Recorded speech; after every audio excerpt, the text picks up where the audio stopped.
Long live, মহারাজা long live. আজকের এদিকে জবাব দাও।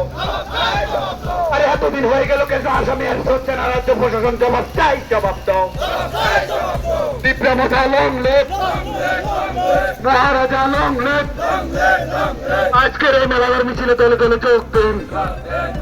আরে 70 দর্শক পিন্টু রঞ্জন ঘোষকে গ্রেপ্তার করতে হবে রাজ্য প্রশাসনের। আর যদি গ্রেপ্তার না করে আমাদের আন্দোলন এখানে থেমে থাকবে না। এখানে আমরা বৃহত্তর আন্দোলনে যাব সামনের দিনে যদি অপরাধী গ্রেপ্তার না হয়।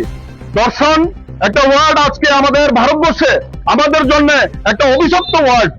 আমরা ভারতীয় হিসাবে আমরা লজ্জিত যে আমাদের দেশের বিভিন্ন রাজ্যে, কলকাতায় আপনারা দেখেছেন রিসেন্ট রিমি খাতুন নামে একটা বাচ্চাকে 11 বছরের 4 জনে মিলে আপনার দর্শন করে তাকে হত্যা করা হয়েছে।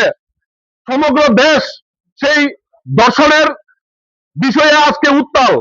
তো আমরা আপনাদের মিডিয়া বন্ধুদের মাধ্যমে একটা বার্তা দেব যে যারাই এই দর্শন কাণ্ডে জড়িত থাকে, এই দর্শন কাণ্ডে যারা জড়িত থাকে, আমি আমাদের অ্যাডভোকেট, আমাদের লয়ার, আমাদের উকিল বাবুদের কাছে পুরো ভারতবর্ষ ব্যাপী আপনাদের মিডিয়া বন্ধুদের মাধ্যমে একটা বার্তা দিতে চাইবো যে দর্শকদের বিরুদ্ধে, দর্শকদের হয়ে কখনো যেন কোনো কেস না লড়ে।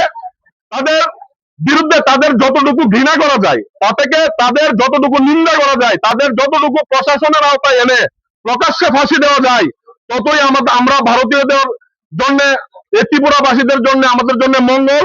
আমরা রাজ্য প্রশাসনের কাছে আবারও আমরা আবেদন জানাচ্ছি যে মেলাগড়ের যে ঘটনা হয়েছে তেলগাছলাতে, সেই নাবালিকার বিচার এখনো পাইনি।